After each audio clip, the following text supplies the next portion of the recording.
Hello, everyone. So, today we'll be discussing a very interesting idea in time period distance.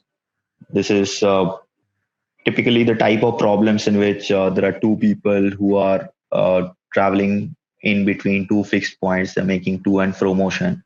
So, there'll be more than two people making this to and fro motion between the two fixed points. So, everything will be mentioned in the question, but I'm just giving a brief here. Now, if the question is related to a lower value of meeting, so let's say the third meeting or the fourth meeting, in those cases with the speed ratio, we can make some segments and we can figure it out very quickly depending on the speed ratio. We are not going to touch upon that in this particular video. Once I've created that video, I'll be posting that separately, and you'll find the link of that if you get an I button on this video. So for this video, we'll be focusing mainly on a higher meeting. So what I mean by higher meeting is, let's say, a 24th meeting or a 35th meeting or something like that.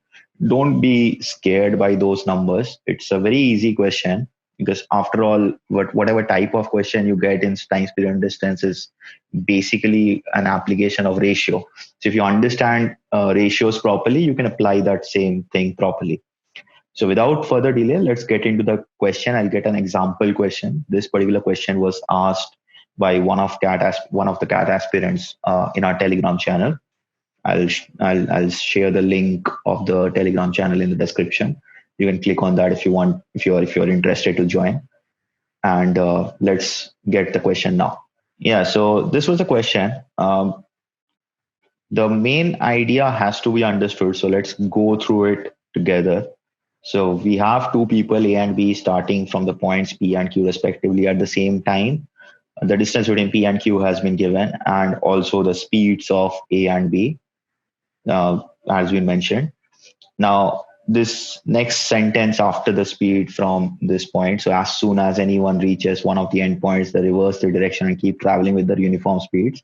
So I've mentioned this elaborately, but then in the question, it could just say that they are traveling, they're making a to and fro motion between the two fixed points P and Q. So this is written in an elaborate manner. How far is A from Q when they meet for the 20-second time during the travel? So this is what I was talking about, a higher meeting. So this is what we are going to discuss on this particular video. So let's draw a diagram first. And before you look at the solution, if you want to try this question, just pause the video at this point and then look into the solution. First thing, as I already mentioned, whenever you have questions of time and distance, basically application of ratio. So if you know how to apply ratios properly, this becomes very easy. So let us look at, first of all, some key pointers. So speed ratio of A and B. So speed ratio of A and B in this case is 5:2. This is pretty obvious. You can just look at that. Now, what does the speed ratio imply? It's not simply that, when A covers 5 kilometers, B covers 2 kilometers. When A covers 10 kilometers, B covers 4 kilometers. That is there. But not only that, we can even play around with the unit, right? I mean, if it is 5 kilometers and 2 kilometers, we can even make this 5 meters and 2 meters. But why just restrict ourselves to only kilometers and meters, that the standard units that we actually use? Let us define our own unit in this problem. So what we are going to do is we are going to consider that L is a unit indicating lap, let's say. So I'm going to consider this entire lap length of 1400 kilometers as one unit. So effectively, now what I know is when A covers 5 laps, B covers 2 laps, isn't it? That is what the ratio is indicating. Now, let us understand what happens when A covers 5 laps and B covers 2 laps. There are two important things to consider here. So that is what we are going to consider. So when A covers 1 lap, A will reach this point Q, isn't it? This is 1 lap. When it takes 2 laps, it will come back to B. I mean, consider these as straight lines. I'm just drawing this with hand. 3 laps, it will go to B. 4 laps, it comes back to B. And this to and fro thing is going on, right? So what we can conclude is after 1 lap, A has reached the point Q. After 2 laps, comes back to P. 3 laps goes to Q, and so on. So every odd lap, we can say that A reaches Q, which is the other point from where A started. A started from P, right? So every odd lap, A should be on the other point. It is pretty obvious, I guess, at this point. When A covers even number of laps, on the other hand, it should come back to this point P, isn't it? So this idea should happen with B also. So if B starts from point Q, on every odd lap, it should reach point P, and on every even lap, it should reach point Q, isn't it? So what happens after A has covered 5 laps and B has covered 2 laps? So first thing, we can see that A has covered 5 laps, which is an odd number. So A should be at this point Q, as well as B has covered 2 laps, which is an even number. So B's starting point was Q. So B should have come back to Q again. So this is definitely for, I mean, we can say this for definite that A and B are at the same point Q after this situation has happened. So A has covered 5 laps and B has covered 2 laps. Now, how does this impact our problem? So this is the second part that we have to understand, and this is the most important part in the lap method, and that is whenever the faster person, so in this case is A, travels 1 lap. Whenever the faster person travels 1 lap, it will always meet the slower person. In our example, the slower person is B, exactly 1 time. And this is the most important idea that we are going to utilize in this problem. But let us take a minute to understand this as well. It's a very logical one. Consider it in this way: when A covers 1 lap, he should have found B somewhere or the other, isn't it? So whenever A is covering this 1 lap, right? Because B is also in this boundary. So somewhere or the other, it should have found B. It could be at the end point, but it should have found B somewhere or the other, isn't it? The only thing is, the same thing we cannot think from the perspective of the slower person. And what is the reason? So let us take a particular scenario, and this is the most important part. So I hope you'll understand after this. So suppose A and B met at this point after traveling a certain amount of time. We don't care, this is a hypothetical scenario just to explain to you this idea. So let's say they met at this point, and now B was traveling in this direction and A was traveling in this direction. Now after a while, let's say B has covered till this point, so B has covered this entire distance. It is possible that A goes to P and then comes back and meets B at this point again. By the time B has covered this distance, it is possible because B is the slower person. So A can go to one of the endpoints and come back. Now, what happened? See, B has not completed a lap, right? So before even completing 1 lap, B has met A twice. So it could happen for the slower person that this thing doesn't hold true for every lap. It might be true for certain number of laps, but it will not be true for certain other laps. So we should not consider the same situation with B. But consider this. Can I reverse this? Can I say that this person is A and this person is B? This sounds silly, isn't it? How can A covers this much and by that much time B goes here and comes back? B is after all the slower person, right? So this is the most important principle that we are going to use in this question. And now let us get into the actual solution. Yeah, so we have kept this information separate. So we are going to use this a lot of times. But first, let us get back to this situation, which we already figured out at the beginning. So after A has covered 5 laps and B has covered 2 laps, A and B both are at point Q. And this is interesting to find that A has covered 5 laps by this situation. I mean, when this situation has happened. And we already know this, when A travels 1 lap, it meets B exactly 1 time. And this is the first time they're meeting at an end point, isn't it? Because this is the lowest reducible ratio. You cannot have A covering 2.5 laps. That will not be an end point. That will be somewhere in between, isn't it? So if we consider that, so A has covered 5 laps and it has reached the point Q. In these 5 laps, A should have met B 5 times, exactly 5 times, every time, every lap 1 time. So this ideally, I mean, this fifth lap, whenever it completes for A, and this is the point at which they are meeting. So this should be the fifth meeting of A and B.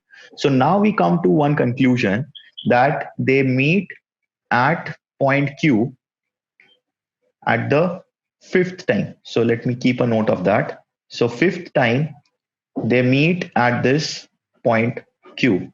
Now the objective of using the lap method is to use these endpoint meetings somehow as a cycle. So let us try and figure out when will this happen again. Now understand one other thing, something has changed from the earlier scenario. At the beginning of the, this to and fro motion, A and B started from different points, right? And hence we can apply that every lap A is meeting B exactly 1 time. Now, when they start from point Q together, so just after the fifth meeting, uh, when they start from point Q together, the first lap that A takes, this is the part you have to be careful about. This is the only part you have to be careful about in this situation. When A takes the first lap, it will reach P faster than B, isn't it? B can never catch A. So there will be no meeting when A takes the first lap after this. So what will be the number of meetings till which they meet again? So I mean, when I say meet again, I mean meet again at the end point, at any one of the end points. So let's first figure out, let's get back that ratio of speed. So that is 5:2. Now, in this case, when A covers 5 laps and B covers 2 laps, they're not going to be at the same endpoint, right? When A covers 5 laps, it's going to go to point P, and when B covers 2 laps, it's going to come back to Q, right? That same odd even idea. But after that, let's not try to use 5 and 2. We have a ratio, so we can multiply any factor here. So we can try and visualize this as 10 laps and 4 laps as well, right? So when A covers 10 laps and B covers 4 laps, now both are even numbers, isn't it? So if A covers 10 laps from point Q, so all that I'm discussing now is after the fifth meeting. So from point Q, A covers 10 laps. So they'll be back, A will be back at Q, and same, B covers 4 laps. That is also an even number. So they'll be back at Q. So both of them will be back at Q, isn't it? Both are even number of laps. But what we know is for the first lap that A covers after this, they're not going to meet any more time. For the remaining 9 laps that A covers, they're again going to meet 1 time each. So it is similar to this. So for 10 laps, out of the 10 laps, if you ignore the first lap, they're going to be, for each of the 9 more laps, there is going to be 9 more meetings. So now we have arrived at a cycle. We can use this as a cycle. So the objective is, whenever you have a higher number of meeting, get this cycle very quickly. So this can be done very quickly. All you have to do is get the speed ratio, get the first endpoint meeting, and whenever you get that endpoint meeting, use that as a cycle. We will later on upload a video in which that there will be a scenario in which there will be no endpoint meetings. That is even a simpler scenario, and that will be a simpler cycle, but that will be for a later video. So now we are going to use this as a cycle. So we know that Q is the fifth meeting. If you move 9 meetings forward, so that is 14th meeting. So this is the cycle that I'm using. 9 more meetings. You're back to that point. So 14th meeting is also on that particular endpoint. Again, 9 meeting forward. You have the 23rd meeting also at this point. So the 23rd meeting also happens at this point.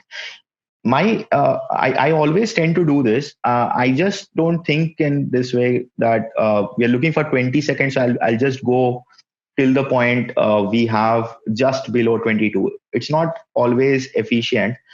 Try to get it as close to it as possible so we can work around from that situation. So for example, this is a good question because it's asking for a 20-second time. Now 20-second time is like 1 meeting behind, so we can actually backtrack. So let us take this off and then I'll explain how to backtrack. Yeah, so A and B have met 23rd time at point Q, and we're looking for the meeting behind. I mean, just the one meeting back, right? So let us assume a random position for that. So let us say they met here for the 22nd time, let's say. So let's say this is the 22nd meeting. This is just a random position. Now we know for sure that the 23rd meeting has to happen here. So how can that happen? The only way feasible is B travels this entire distance. Now B is a slower person. Remember that it is not possible that B goes to P and comes back. So B travels this distance.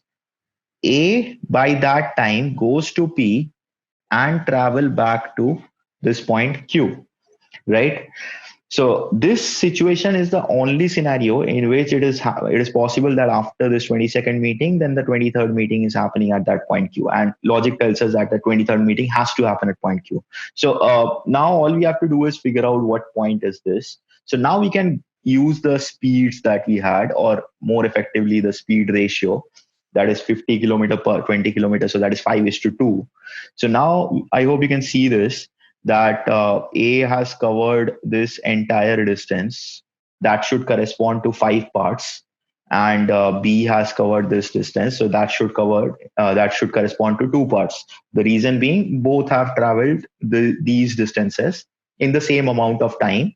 So the speed ratio should be as good as the distance ratio, right?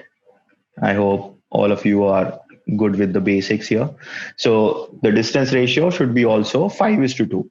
So now let us just put some random numbers. So let us assume that this distance is 2. By this distance, I mean till point Q. So let us say this entire distance. This is what I meant by 2. So out of the travel of A, I hope you can see that this should also correspond to 2, right? So if this is 2, this is also 2. And but we also know that A should have covered 5 parts. So this part twice should be effectively equivalent to 3 parts, right? So that is 1.5 and 1.5. So now we can relate everything, and according to that total distance we can figure it out. Or I'll give you a faster method. In this case, what you can see is, I hope, that if you think the distances covered by A and B in conjunction, so all you have to do is imagine this line here. So I hope you can see that A and B has traveled, the total distance of 1400 together twice, isn't it? I mean, if you think A and B total distance traveled, so that is equal to what? So A and B together has covered 2800, which is double of 1400. And by this much time, B should have traveled what? So A and B, we already know the distance ratio covered is 2:5, where 2 corresponds to B and 5 corresponds to A. So B should have covered 2 parts out of a total of 7 parts. So that is 2/7 of 2800. That is 800 kilometers by this time. So 800 kilometers is what B has traveled. And if you look at the question, how far is A from Q when they meet for the 22nd time? I mean, this A is not relevant here. Wherever is A, B is also at the same point, because after all, that's a meeting. So how far from Q are they meeting? That is the question, right? And from this point, this meeting, say 20-second meeting, to the point Q, who has covered this distance? B, right? So that is why I took the perspective of B. So B has covered 800 kilometers. So effectively, the answer for this question should also be 800 kilometers. So that is the answer for this question. I hope all of you enjoyed the video. So this is I just wanted to discuss a little bit on the basics also. So I hope that part was clear. If you have any queries or you want to leave any suggestions, you can leave that in the comment below. And also like and share the video among your friends. Um, Please subscribe to our channel and click on the bell icon. You'll get notifications as soon as we upload a new video.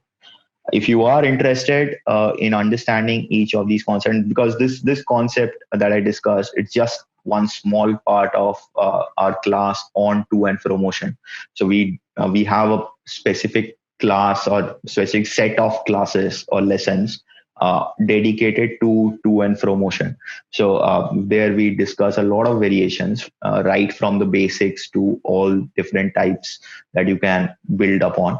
So if you are interested, you can take some trials of the class of the lessons, and I'll leave the link in the description below. And you can, after taking the trial, I mean, in the trial as well, there are a host of videos that we have kept on trial. So more than 90 lessons are kept on trial. So you can simply visit our website. The address is given below. We'll also leave the link in the description below. You can just go there, check out all the variants and the comprehensive courses that we provide. There are also one-on-one premium courses if you are interested to take that.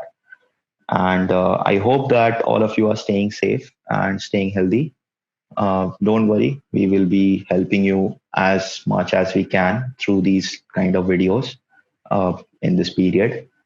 Thank you for joining in and have a safe time ahead.